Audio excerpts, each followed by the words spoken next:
यानंतर मी विनंती करतो गटनेते राष्ट्रीय काँग्रेस विधान परिषद माजी गृहराज्यमंत्री महाराष्ट्र राज्य माननीय आमदार गोकुळचे नेते सतीश पाटील साहेब.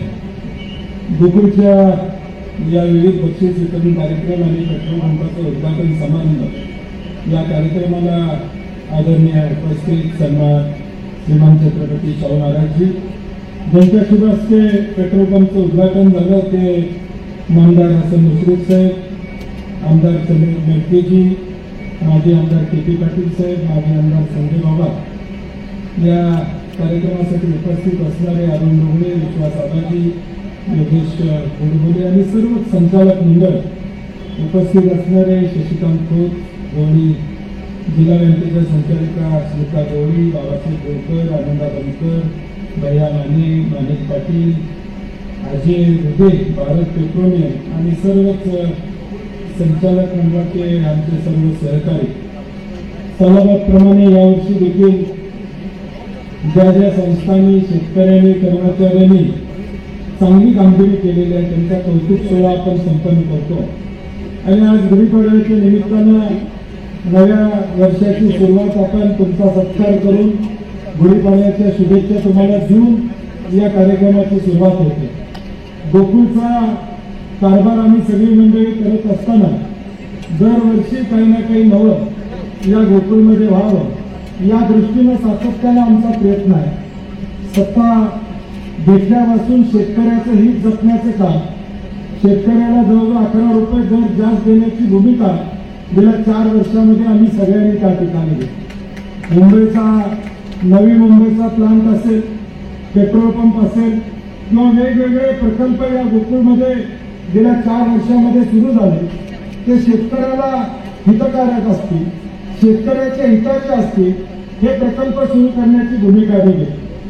आज सोलरचा प्रकल्प मुश्रीफ साहेब तिची आकडेवारी आपल्याला सांगतील की किती बचत झाली. या सगळ्याच्या माध्यमातून आमचा प्रयत्न चालला की चंद्रकांत मेटके साहेब म्हणले तसं उत्पादकाला 4 पैसे कसे मिळतात, दूध उत्पादकाला 4 पैसे कसे मिळतील, हा आमचा प्रामाणिक प्रयत्न या सगळ्या गोष्टींमध्ये सातत्याने या ठिकाणी राहिला.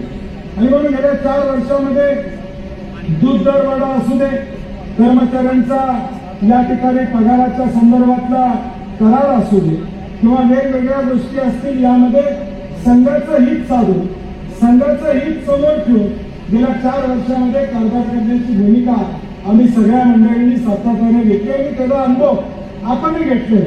दर एवढा कधी वाढला नव्हता, एवढा गोकुळचा दर वाढवण्याचं काम गेल्या 4 वर्षामध्ये प्रामाणिकपणे आम्ही केलं. पुढच्या काळामध्ये गाईच्या दुधाबाबतीत देखील एक सकारात्मक निर्णय घेण्याची भूमिका आम्हा सगळ्या मंडळींची येणाऱ्या भविष्य काळात असणार आहे. आता पेट्रोल पंप आम्ही सुरू केलेला आहे, त्यामुळे जाणं येणाऱ्यांना विनंती आहे की आपला गोकुळ आहे, गोकुळचा पेट्रोल पंप आहे, त्यामुळे पहिली सुरुवात आपण सगळ्यांनी आपल्या या पेट्रोल पंपावर कंपल्सरी पेट्रोल घालायची भूमिका आपण घेतली पाहिजे.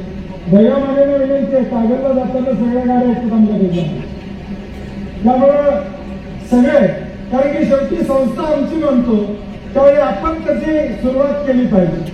मी अनेकदा म्हणतो, अनेक कार्यक्रम आमचे होत असतात, तिथं गोकुळचं श्रीखंड असलं पाहिजे, गोकुळचीच बक्षी असली पाहिजे. इकडे आम्ही गोकुळचं नेतृत्व करतो म्हणतो, तर आम्ही त्याचे बाय प्रोडक्ट सुद्धा या ठिकाणी विकत घेतले पाहिजेत, ही भूमिका आपल्याला स्वीकारली आहे.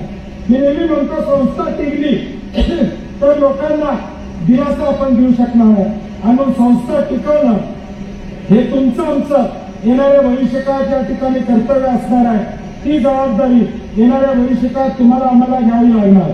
निवेदकांनी पाटलांनी मगाशी सांगितलं 85% आपण मागं घेतलं, 85 नाही 85.68 पैसे, म्हणजे आज 1 रुपया गोकुळची कमाई होत असेल तर 85.68 पैसे हे दूध उत्पादकाला जातात. म्हणजे जसं साखर कारखान्यात 70-30चा वर्मिल आहे, एनडीडीबी, नाबार्ड सगळे नॉर्मच्या उभार आपण हे पैसे परतावा हा गोकुळच्या दूध उत्पादकाला या ठिकाणी देण्याचं काम आपण करतो. फक्त 14 पैशाचा खर्च या ठिकाणी होतो. 86 रुपये 86 पैसे हे परत शेतकऱ्याला जातात.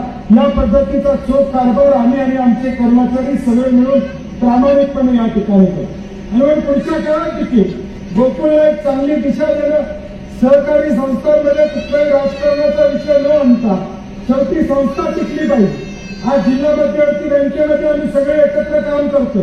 10 गुंठ्यांना आम्ही म्हशीचं कर्ज देण्याची भूमिका या ठिकाणी घेतली, गोट्यांना कर्ज देण्याची भूमिका या ठिकाणी घेतली आणि आज जवळजवळ 1000 गोटे या जिल्ह्यामध्ये जिल्हा मध्यवर्ती बँकेच्या फायनान्स मधून या ठिकाणी झाले. 10 गुंठे असेल तरी तुम्हाला बस घ्यायला आम्ही कर्ज देतो. या पद्धतीच्या सुविधा मग अण्णासाहेब पाटील महामंडळ असू दे किंवा इतर गोष्टी असू दे, जिल्हा मध्यवर्ती बँकेच्या माध्यमातून देखील दूध उत्पादन वाढीला आपल्याला जे प्रयत्न करता येतील ते प्रयत्न करण्याचं काम गेल्या 4 वर्षामध्ये आम्ही सगळ्यांनी या ठिकाणी केलं. आणि मी मागच्या वेळी देखील या कार्यक्रमात म्हणतो की या संस्था ज्या आहेत, आम्ही महाराष्ट्रामध्ये अनेक जिल्ह्यामध्ये फिरतो, जिथं जिल्हा मध्यवर्ती बँक नाही तिथं शेतकऱ्याची वाताहत झालेली आम्ही पाहतो. आज इथं सुद्धा आम्ही जिल्हा मध्यवर्ती बँक समाजकारण चालवतो. राजकारण विविध जिल्हा मध्यवर्ती बँक, जिल्हा दूध संघ हे चालले पाहिजे, कारण की शेवटी याच्यावर 4-5 लाख लोकांचं या जिल्ह्यातल्यांचं आयुष्य या ठिकाणी अवलंबून. आणि म्हणून आमचा प्रयत्न सातत्यानंच आहे की येणाऱ्या भविष्य काळात देखील या दोन्ही संस्था राजकारण विरुद्ध चांगल्या पद्धतीनं शेतकऱ्याला न्याय देणाऱ्या काम करण्याची भूमिका आम्हा सगळ्या मंडळींची येणाऱ्या भविष्य काळात सातत्याने या ठिकाणी असणार आहे. आज ज्यांना बक्षीस मिळालेले त्यांचं मनापासून अभिनंदन आहे.